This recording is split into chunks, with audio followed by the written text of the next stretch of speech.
Hi, this is John from caveofprogramming.com. In this tutorial we're going to take a look at blurring the screen in our particle explosion program. So if we run this at the moment, we've got an explosion and it's circular, and it should happen at a similar speed on any computer, although on a slower computer it's going to be jerky. And in this tutorial we're going to look at adding a blur effect, which will make it look a lot nicer and a lot more like some kind of weird natural phenomenon than it does at the moment. If you are finding that this program is already jerky on your computer, one thing to do is make sure that you compile the release target. So in Eclipse, that's project build configuration set active release, because the release versions of programs which are not set up to use the Eclipse debugger or Visual C++ debugger, which we're not using anyway, we haven't used it, they run faster than debug programs. If you've got a really old slow computer, then you might get very jerky results with this very expensive blur algorithm, expensive in terms of CPU time, but let's have a go at it anyway and see how it looks. So I'm going to go to my main.cpp, and in main.cpp we're actually at one point clearing the screen, and I'm not going to clear the screen anymore. I'm going to get rid of this. What we're going to do is blur the particles out. Every time this loop iterates, we're going to apply a blur, so a particle will leave a blurred trace behind it. And at the moment now, if I run this, we're just going to see all the positions of all the particles as they go along are not going to be erased, so it looks quite horrendous, but it's going to look good when we apply the blur. So I'm going to implement a method which we're going to call before updating the screen, before displaying the results of plotting the particles, which I'll call screen.blur. Let's call it box blur. There are various ways of blurring the screen, doing blur algorithms, also on photographs for that matter, in photo editing software. You can use a Gaussian blur, which is a kind of natural looking blur, but we're going to use a thing called a box blur, which is very simple to implement. And this is going to be the most difficult bit in some ways of the whole tutorial. It's going to take a while to explain this, but it will give us a really beautiful effect, at least if your computer is fast enough to display it reasonably quickly. Box blur, there are various ways of implementing it, and I'm going to just implement it in a kind of common sense sort of way. I'm going to explain what we want to achieve, and we're going to just code that. But if you, after seeing this video, if you Google on the internet, you can find various ways of optimizing box blur to make it run faster. So if you do experience speed issues with this blurring algorithm, there are ways of optimizing it and making it faster, and you can find that by searching on Google quite easily. There's a number of pages that explain that. Let's go to screen.h and add the prototype for box blur as a public function here, a public method. Go to screen.cpp, and somewhere in here, let's go ahead and implement this. Let's say void screen box blur. Now what I want to do here is, instead of drawing the screen directly, I want to look at the screen as it is with the pixels on it, and then calculate a new screen with blurred values for all the pixels. So I can't apply this algorithm to the screen pixel by pixel, because we'd end up confusing the value calculated for one pixel with the values calculated for the last pixel. We can't mix up our workings as we're going along. What we need to do is create a whole new screen of pixels and put our calculations in this second screen, and then draw that second screen. So in screen.h we've got a buffer somewhere here. So we've got this buffer, and I'm going to create a second buffer so that we can look at one buffer and put our calculated blur results in the second buffer. So let's copy this line, and I'm going to call this buffer 1 now and buffer 2. So now we need to go to screen.cpp and look at the syntax errors now, and wherever we've got buffer m_buffer, we need to have buffer 1 and buffer 2. So here I've got buffer 1, and we also need to initialize m_buffer 2, ignore. And scrolling down here, this is where we're actually allocating the buffer. So I'm going to copy that line and we're going to allocate buffer 1 and buffer 2. Here we're clearing the buffer, getting rid of any garbage in the memory there. So now we want to do that with buffer 1 and buffer 2. This is the screen clear function, which we're actually not going to use, but just for the sake of completeness, let's add buffer 1 and buffer 2.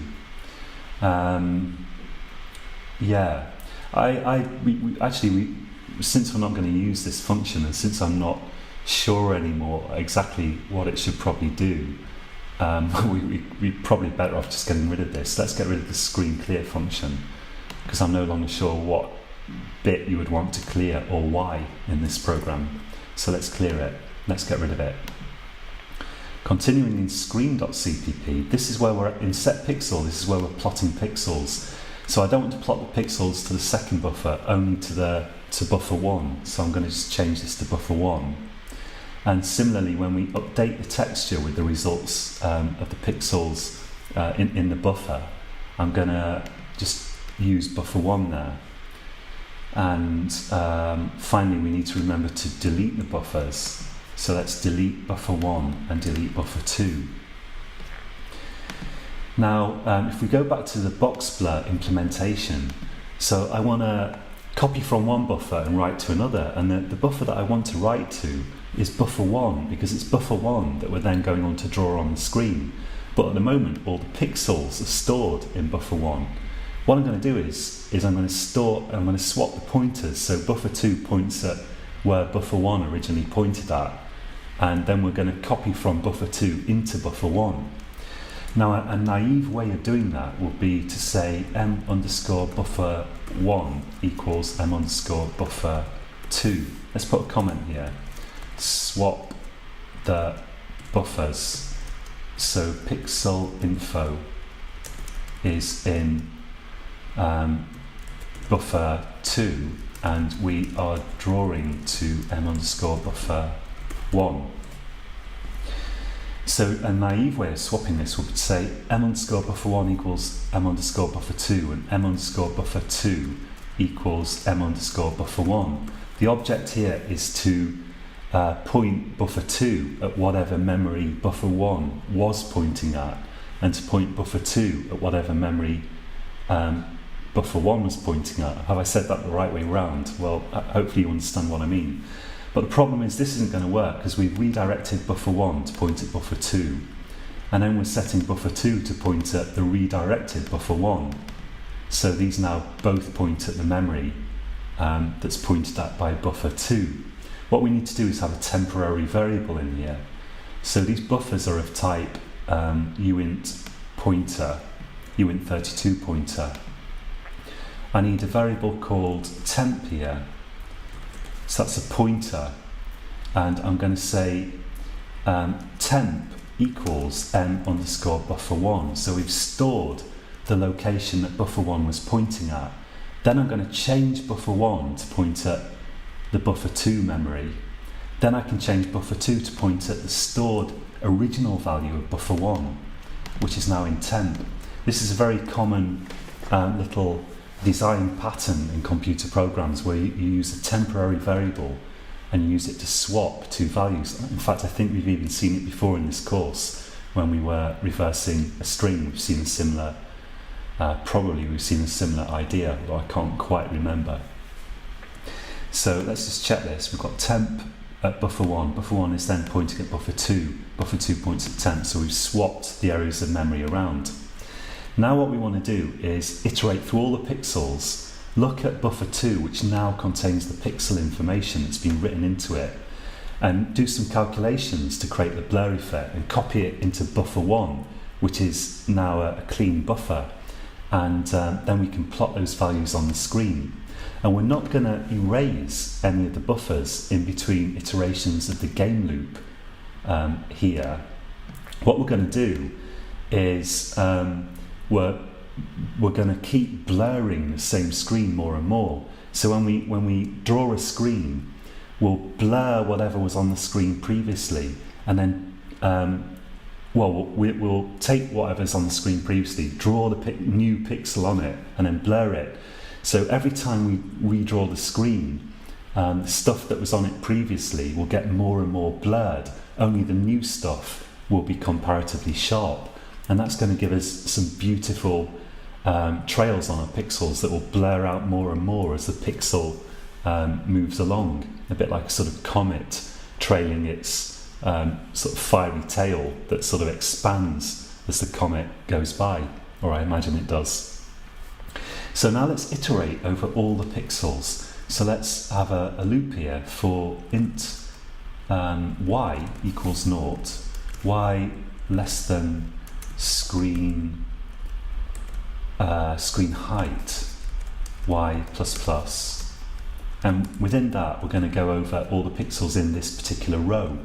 So for int x equals 0, x less than screen width, x plus plus. And by the way, I was thinking of implementing a get pixel function, but the trouble is we've got this problem that we have to get the pixel from one buffer and sort of write into a second buffer. So it's not like we're getting and setting pixels on the same buffer. So I'm just going to implement the get pixel stuff using the bit shifting stuff that we've seen previously in this function here, directly in here, to get the colors of pixels from what is now buffer 2, and then write them using set pixel into buffer 1. Now within this, we've got a particular, this identifies a particular pixel. So we've got a particular pixel, but surrounding that pixels are 8 other pixels. So you can think of them as, let's use zeros. They look a bit like this. So we're looking at this pixel in the middle here, but around it are a bunch of other pixels, and what we want to do is we want to add up the color values, the red, green and blue values in each of these pixels. That's a total of 9 pixels. Then divide the results by 9 and plot that result back into the pixel we're interested in setting here. So the color values of this central pixel, which is at location xy, will become an average of the color values of all of the pixels around it, including itself, and that's what creates the box blur effect.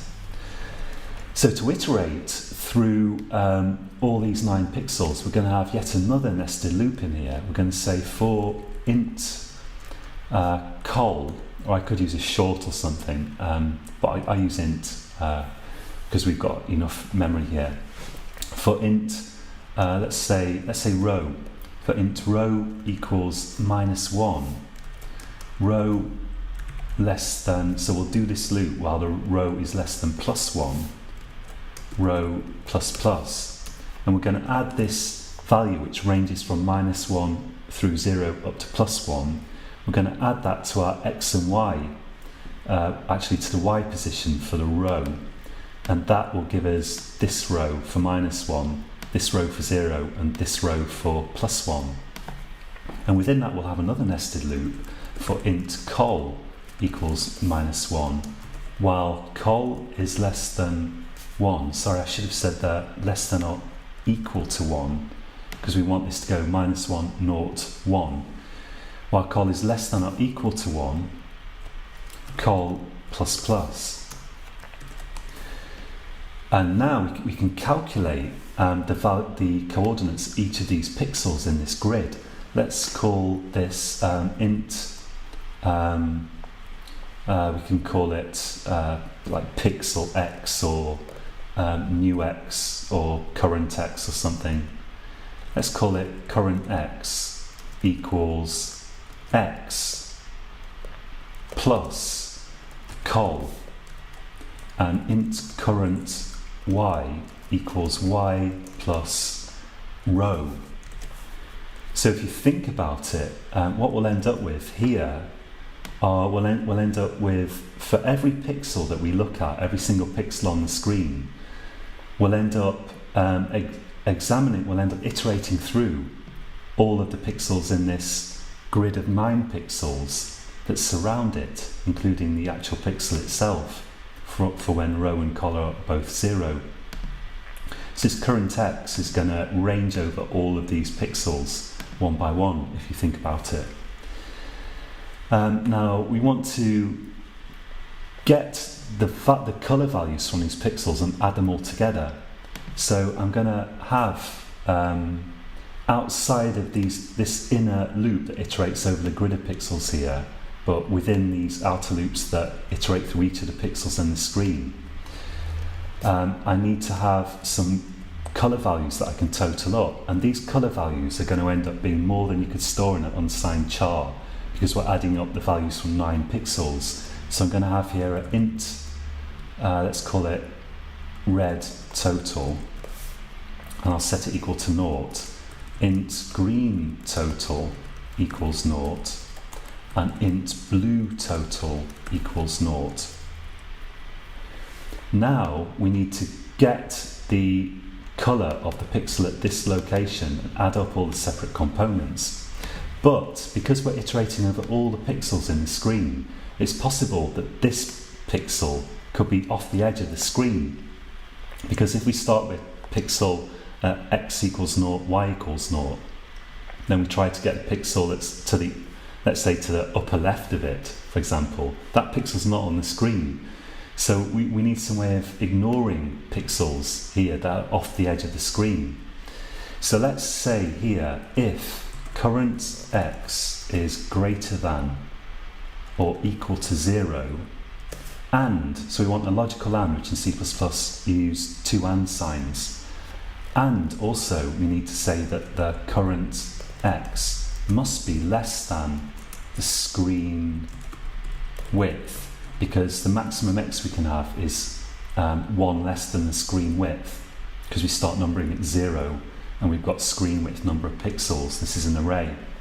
So we need to make sure that x is between these 2 values, and also we must have current y is greater than or equal to 0, and as well current y must be less than screen height.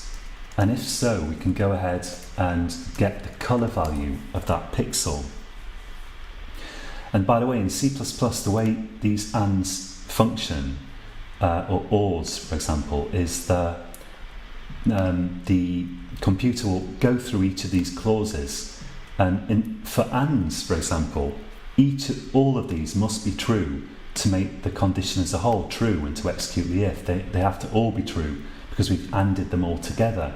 And so if it goes through, it'll start checking them from the left, and as soon as it finds one that's false, it will stop going through all of these, and it won't bother doing the rest because there's just no need.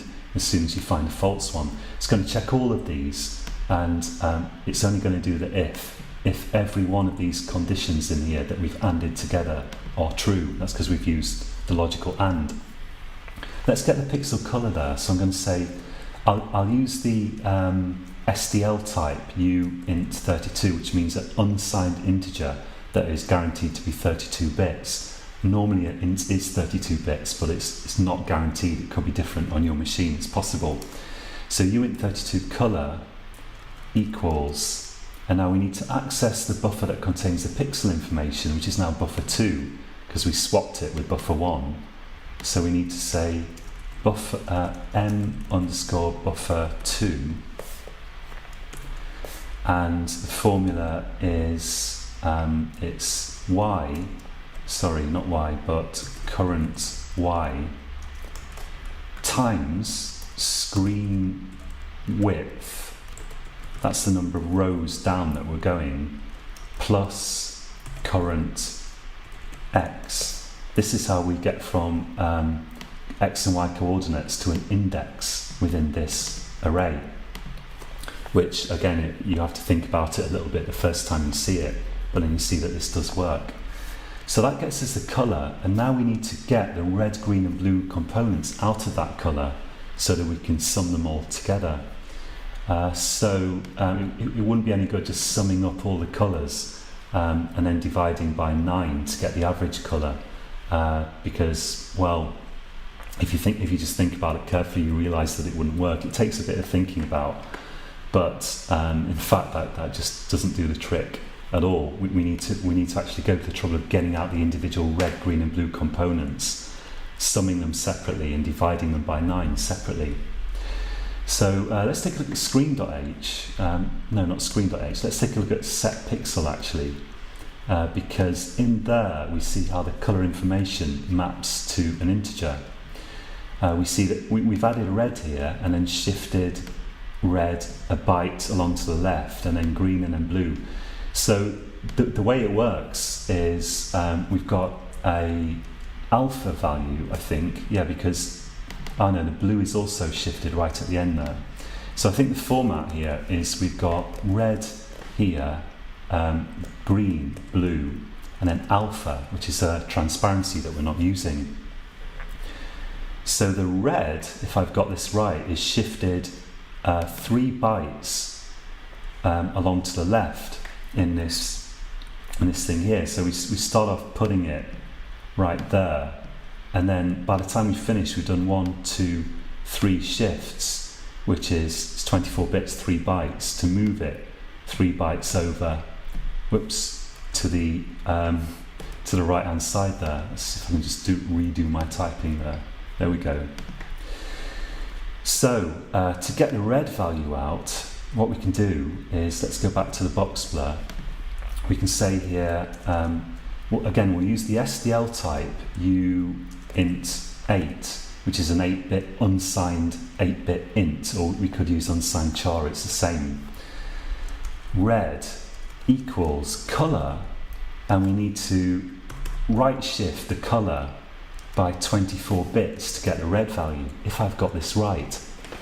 And this is tricky to get right. Every time I implement it, I do something wrong and then have to think very carefully over what I've done, putting in cout statements to check that all the different values are what they expect, or what I expect them to be. But I'm hoping that I can get it right this time. So now to get the uint8 green value, that was only shifted by 16 bits in the colour, and uint8 blue is just shifted by 8 bits, and the last value in the colour is the red value. So yeah, I just shifted 8. After I put the blue on, I only shifted it by 1 byte, 8 bits to the left. So if we shift the colour by 8 bits this way and then take the last 2 digits of it, in effect, in hexadecimal, we've got the blue value, as we saw in a previous tutorial. Now we can say here, if we get a valid pixel and we can get colour values out of it, we're going to say red total plus equals red, green total plus equals green, blue total plus equals blue. Now we've summed up all these values for a box surrounding this pixel here at x and y, and we're going to go after this loop that iterates over that grid of 9 pixels, and now we can say uint8, this is going to be the actual colour that we'll set the pixel to, red equals red total divided by 9, because there are 9 pixels in that grid. uint8 green equals green total divided by 9. uint8 blue equals blue total divided by 9. We've used red up here, but there's no problem using it here as well, because remember, variables are scoped to the innermost pair of brackets where they're defined. So yeah, these colours, they only exist between these 2 brackets here, these variables. then we use them, and then we discard them basically. Similarly, these totals here, they're scoped to these brackets that actually define the business of checking one pixel. I think it should be there, if I've got it right. Yeah, so that they're defined to the innermost set of brackets belonging to the for loops that actually check one individual pixel, and then for the next pixel these are redeclared, so they're completely reset. Okay, so now we've got that, we can use our set pixel, which remember sets into buffer 1, but we copied the last lot of pixel information on the screen to buffer 2. We're reading from that, then plotting back into buffer 1 with set pixel, which will plot the results of the blur on the screen. And next time we go round the game loop in main.cpp, we'll blur that same buffer again after plotting the new pixel on it, so it'll get more and more blurred as it goes along for any given particular pixel trail, which is what we want. So let's say set pixel X, Y, red, green, blue. Now if I've got this right, it will work, and if I haven't, it won't. Let's try this. Let's run it. I don't know if I've forgotten anything here. So yes, it works. Now this doesn't look too great at the moment. When it expands a bit like this, it starts to look kind of cool, especially if you look at the pixels on the outer edge. The reason it doesn't look as good as it does in the final program is because we still need to tweak the behaviour of the pixels. We've got a big sort of solid white bunch of pixels there, a big load of solid colour, and we want to do some things like making them move in a more interesting way and trying to make this circle more ragged as well, which we can also do. So we're going to look at that in future tutorials, but I'll leave it there for now. So again, I'd encourage you to have a go at that. If you really get stuck and you can't get it to work, you can always copy my source code here and try to examine what you've got different to my code. I'll make this code available wherever the lecture's available on my website. On YouTube I can't attach the source code, but it'll be on my website. If you're watching on noobdemo.com, it'll be attached to the lecture. If there's some other system I have this video on that only allows you to attach source code at the end of all the lectures, then I'll attach it to the final lecture, but it will be there somewhere, except on YouTube where you can't attach files.